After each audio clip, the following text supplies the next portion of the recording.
9월 24일 새벽기도회 시작하도록 하겠습니다. 주일 예배 그리고 성교헌신 예배 같이 정리하도록 하겠습니다.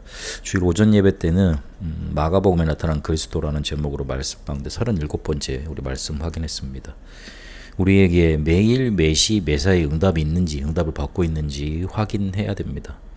이 응답이 뭔가 이것부터 먼저 정리가 돼야지 응답을 받고 있는지 그걸 확인하게 될 건데, 진짜 응답은 내 옆과 삶과 현장에서 전도 운동이 실제로 일어나고 있는 겁니다.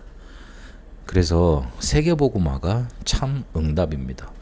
왜 이 응답이 없냐면 갈등에 내가 먼저 사로잡혀 있기 때문에 그렇습니다. 갈등에 사로잡혀 버리면 내 영적인 상태는 노예 포로 속국 유랑민이 되고 마는 겁니다. 하나님의 말씀을 성취하시고 기도 응답하시고 세계복음화를 쉬지 않으시는데 그것과는 상관없는 삶을 살아가게 돼야 됩니다.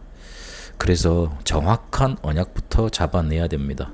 정확한 언약 잡은 자를 통해서 하나님은 일하셨고, 그래서 우리는 항상 언약으로, 내 정체성으로, 내 신분으로 돌아가야 되는 겁니다. 비유대계 그리스도인들이 예루살렘 성전 파기 후에 사도들도 순교하고 네로의 핍박도 본격화되니까 고통 속에 있을 수밖에 없었습니다. 그래서 우리가 이렇게 고통받는 게 맞냐? 과연 우리가 믿는 분이 누구고 우리는 어떤 길로 가야 되느냐? 거기에 대해서 복음의 핵심을 전달하려고 마가 요한이 복음서를 이렇게 기록했던 겁니다. 너희도 도망길로 가는 길로 도망칠 것이냐? 아니면 주의 제자가 되어 응답의 길로 갈 것이냐? 그걸 묻고 있는 겁니다. 그리스도께서 종의 자리에 오셔서 참된 종으로 이 땅에 오셨습니다. 그분은 하나님의 아들로 이 땅에 오셨습니다. 마가복음 1장 1절에 하나님의 아들 예수 그리스도의 복음의 시작이라 그랬지 않습니까? 그리스도는 하나님의 나라를 이 땅에 임하게 하실 하나님의 아들이시다. 그래서 하나님 나라를 선포합니다. 그리고 하나님만 가지신 능력을 가졌다고 증거합니다.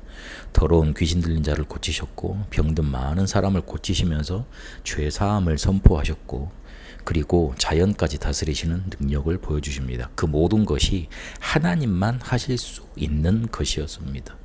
그러면서 대속물이 되셨다 말씀하십니다.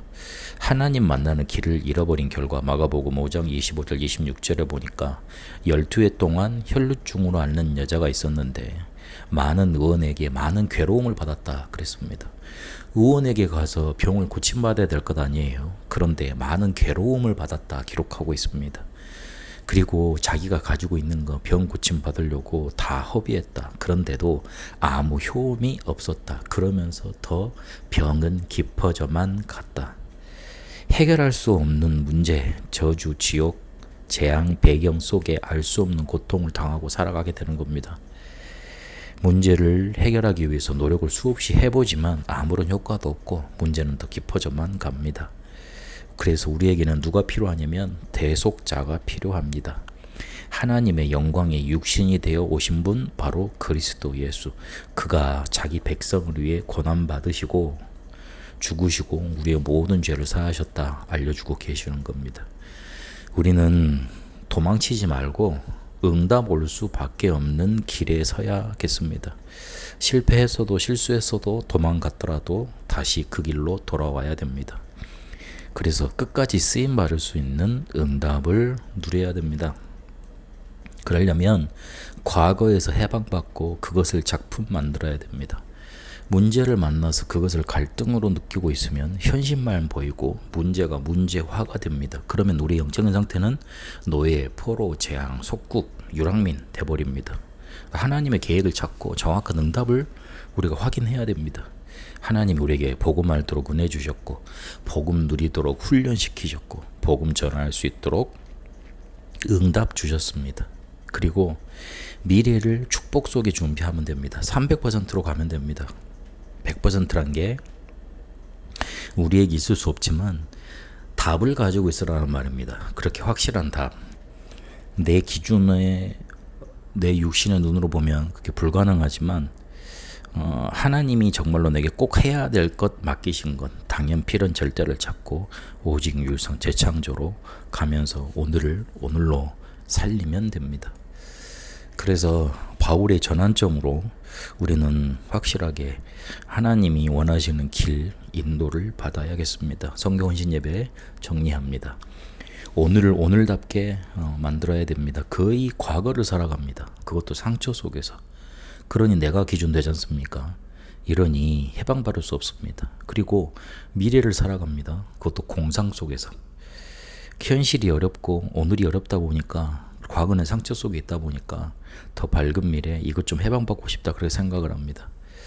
그러나 아직 이루어지지 않을 것이기 때문에 공상일 수밖에 없습니다. 그래서 오늘을 오늘답게 누리고 오늘을 누려야 됩니다. 그러려면 바꾸어야 됩니다. 과거를 발판 삼고 작품으로까지 만들어서 해방받아야 됩니다. 그리고 찾아야 될 게 있습니다. 그게 미래의 300% 그릇입니다. 꼭 해야 될 것, 오늘 그것을 누리면 됩니다. 그러면 기도, 업, 전도, 선교에 300% 나옵니다. 이러면 될 수밖에 없는 길이 나타납니다. 복음 알면 모든 것에 감사 나오게 됩니다. 기도 알면 모든 것을 수용할 수 있습니다. 전도, 선교 알면 모든 것을 초월하게 됩니다. 복음 운동과 미래를 알면 모든 것은 응답이 됩니다. 그래서 쉬운 길, 될 수밖에 없는 길, 하나님이 예비해 놓으신 길로 가야 되는 겁니다. 오늘을 계속 성공하고 있었던 바울에게 하나님이 전환점을 주십니다. 성삼위 하나님께서 모든 것을 주관하시잖아요. 오늘을 누리고 있으면 이게 보입니다. 그래서 그 인도를 따라갈 수 있습니다. 오늘을 오늘답게 못 누리면 하나님이 인도하시는데 그거를 내가 놓치게 됩니다. 그러면 내 생각, 내 기준대로 가게 되는 겁니다. 당연히 성령 인도하고는 무관하게 되죠. 그래서 오늘을 오늘답게 누리는 게 중요합니다. 지금 오늘 여기에 나에게, 나와 함께 역사하고 계신 하나님이시잖아요. 그래서 오늘 오늘답게 누려야 됩니다. 예수의 영이 복음 전하러 가는 걸 막으셨다 그랬습니다. 하나님이 더 급한 곳이 있기 때문에 바울을 막아놓고 마게도냐로 부르신 겁니다. 만약에 바울이 그거를 못 봤다, 오늘을 하나님이 인도하시는 그 하나님의 주관을 못 봤다, 오늘이 하나님의 말씀 성취를 못 봤다, 그러면 문이 닫혔을 때 그거를 해결하려고 노력했겠죠. 자기는 복음 전하려고 그렇게 갔던 것 아닙니까? 그런데 이건 하나님이 막으시는구나, 더 다른 곳에 하나님의 계획이 있구나, 그렇게 확인하고 인도받았던 겁니다. 그래서 바울이 만났던 사람들이 지역을 책임질 수 있는 제자들을 그렇게 하나님이 2차 전도 여행 때는 만나게 하십니다. 만남은 우리의 마음대로 할 수 없는 것이기 때문에 하나님이 붙이셔야 되는 것이고, 그리고 내가 만날 수 있는 준비가 돼야 되는 겁니다. 바울이 그래서 24, 25 영혼팀을 만나서 로마 복음화, 세계 복음화 하는 그런 일을 남기게 됩니다. 그래서 갈등 문제, 위기에 붙잡히면 말씀 성취와 상관없게 되고 진짜 응답만 못 받게 돼 있습니다. 그래서 속지 말아야 됩니다. 내 자신을 내가 판단하지 말아야 됩니다. 나를 제한하지 말아야 됩니다. 내 안에 성령 계시고 하나님의 계획대로 나를 이끌어 가십니다. 그래서 정확한 계획만 붙잡으면 됩니다. 세상은 갈등 또는 좋은 게 많습니다. 그래서 마음 뺏기지 말아야 됩니다. 그리고 사단은 거짓말로 우리를 죽이려만 합니다. 신분 확인하고 권세 사용해야 됩니다. 문제 해결은 내 신분에서 되어집니다. 내 신분 가지고 내 문제 해결하는 겁니다. 우리에게 그리스도를 나타내 주셨습니다. 그리스도 언약 붙잡아야지 우리가 응답받을 수밖에 없는 길에 섭니다. 이러면 오늘을 오늘답게 우리가 이 그리스도를 붙잡고 누리다 보면 하나님의 인도를 받게 되어 있습니다. 하나님이 응답하실 수밖에 없는 길 속에 서게 되시기를 축복합니다. 살아계신 하나님, 정확한 언약을 붙잡고 우리에게 주신 하나님의 계획을 따라 하나님의 정확한 인도받게 하옵소서. 오늘을 오늘답게 누리며 하나님이 우리를 이끌어 가시는 세계복음화의 응답 속에 있게 하옵소서. 살아계신 우리 주 예수 그리스도 이름으로 기도합니다. 아멘. 개인 기도로 인도받도록 하겠습니다.